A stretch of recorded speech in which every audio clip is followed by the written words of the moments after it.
मैंने ऐसा कुछ नहीं बोला था। हाँ। मैंने इसे बोला था मेरी साइकिल पे चलने की हाँ माँ औकात है। कसम, हाँ माँ कसम। मुझे लग रहा है ये नागिन का सीरियल देख देख के ना किसी दिन नाग बड़ी ना प्राप्त कर ले, बस इसी चीज का डर लगा रहता है। तो भाई साहब, मैं अपनी जिंदगी से बहुत ज्यादा परेशान हो चुका हूँ। रात के बज रहे हैं 11 और हमारे घर में अभी खाना तक नहीं बना है। ये श्री देवी है, गुड्डी देवी है, इनका अभी ना तक। फालतू बकवास मत किया करो, ठीक है? समझ आ रहा है तुम्हें? फालतू बकवास नहीं भाई साहब, 11 बजे का टाइम हो रहा है और इनकी अभी सब्जियां बन रही हैं। तो खाना बनाने में टाइम लगता है, ठीक है? समझ आ रहा है? एक और दिन बना के देखो तब पता चलेगा तुमको। मैं बता दूं कि मैं भूख के मारे इतना तड़प रहा हूं, तो मैं सोचा शादी के बाद आदमी की क्या हालत होती है, तो मैं सोचा आप लोगों के साथ भी एक शेयर कर लूं। शादी करने के बाद ये चीजें होती हैं। 11:30 का टाइम हो रहा है रात के, और हमें अभी तक खाना नहीं मिला है। और ये देख लो, अभी खाना इनका बन रहा है। तुमने झूठ मत बोला करो, ठीक है? पाप लगेगा तुम ऐसे झूठ बोलो तो मेरा वीडियो बनाने का मकसद यही है कि जो हमारे नौजवान साथी हैं उन्हें थोड़ी बहुत सीख मिले कि शादी के बाद ऐसा भी होता है क्या। अब भाई साहब, हमारे साथ तो हो रहा है, आपके साथ होगा कि नहीं होगा वो तो आपके फ्यूचर पे डिपेंड करता है। बाकी इतना लेट खाना बनाने की वजह आप बता सकती हैं? ठीक है? औरतों के बहाने नहीं होते, सब औरतों की गलती नहीं होती, कुछ मर्दों की भी होती है। मर्दों का कुछ नहीं होता, और मर्दों की चलती भी नहीं है भाई साहब इन औरतों के सामने। मेरी जैसे चलने मैं लगेगी ना 4 घंटे से, लगातार 4 घंटे से चिल्ला रहा हूं कि कुछ बना ले, कुछ बना ले, भूख लग रही है। तो इस हजार टाइप के बहाने, बोले मुझे ये काम करने होते हैं, वो काम करने होते हैं, और क्या कोई करना? काम नहीं, बस फोन में सीरियल देखती रहती है। इसके अलावा कोई काम धंधा नहीं है। एक वो सीरियल आता रहता है नागिन का क्या, तो मैं क्या ही बोलूं। मुझे लग रहा है ये नागिन का सीरियल देख देख के ना किसी दिन नाग बड़ी ना प्राप्त कर ले, बस इसी चीज का डर लगा रहता है। अब दांत फाड़ के दिखा दिया इसने। तुमने अपना काम करो, ठीक है? फालतू हमारे यहाँ बकवास नहीं करवे करो। समझ आ रहा है तुम्हें कुछ?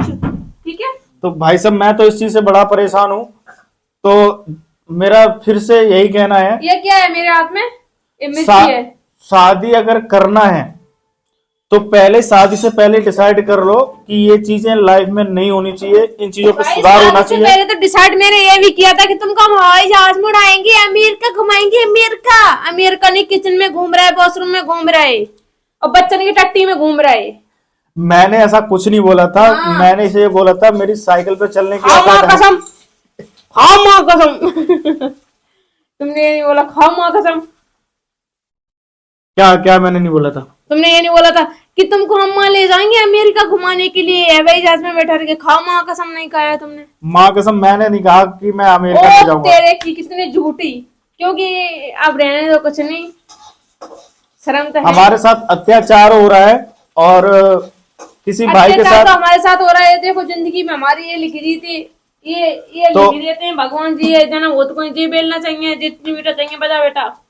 वीडियो बनाने का मतलब मेरा यही है कि जो नौजवान भाई है अरे कुछ नहीं है, सब फालतू के वो काम थोड़े है। देखें और सुधार करें अपनी जिंदगी में। और जो शादी करने जा रहा है तो देख लेना भाई साहब, ज्यादा वो शादी के 2-4 महीने तक एवरेज चलता है भाई साहब, निकलता है। भाई 2-4 महीने दो नहीं, चार महीने देखो तक ठीक चलता है, उसके ये बाद सही बात है। 2-4 महीने ना, ये मर्द लोग होते हैं ना, इनका डिसाइड करना कुछ सही नहीं रहता, मुझे ये लगता नहीं। शादी पर तो ये बोलेंगे हम तुमको ये अमीर का बड़े बड़े सपने दिखाएंगे, जब ससुराल में आ जाता छोटे छोटे सपने, कटरियन के तो सपने रह जाते। शादी के 2-4 महीने तक ही ये सुकून होता है। शादी के फिर 2-3 महीने तक है मेरे बाबू, है मेरे सोना, ये करवा लो, ठीक है? फिर शादी के बाद तो कहाँ मर रही, कहाँ कर रही, बस ऐसे कर लोग, यार, ठीक एक है? तो चुड़ैल जैसी शकल है इसकी, ऊपर से इसकी बातें मुझे इतनी कड़वी हाँ। लगती है ना भाई साहब, बता नहीं सकता। कड़वी तो लगेंगी, अब तो कड़वी लगेंगी, अब क्या लगेगी मतलब? ठीक है? 2-4 महीने बाद शादी के फिर इनकी डिमांड बढ़ जाती है। डिमांड तुम लोगों की बढ़ जाती, मेरी नहीं, ठीक है? बोलते हैं कि शादी से पहले जब बात होना स्टार्ट हो जाती है ना, तो शादी कुछ से नहीं, पहले मैं बात ठीक है, करती बोले थी। मैंने इस कर लूंगी, ये कर लूंगी, वो कर लूंगी। बड़े प्यार और से शादी बोलते थे, के बड़े बाद ना प्यार भाई से। साहब इनकी डिमांड बढ़ जाती है। फिर ये अपने आप को ना किसी श्रीदेवी और ओ क्या क्या नाम है, कैटरीना कैफ से कम नहीं समझती। तुम भी किसी शाहरुख खान से कम नहीं समझता अपने आप को, ठीक है? हाँ, शकल तो तेरी जॉनी लेवर जैसी है। अब शकल इनकी मायावती जैसी है और ये बातें करती है उनकी दीपिका पादुकोण।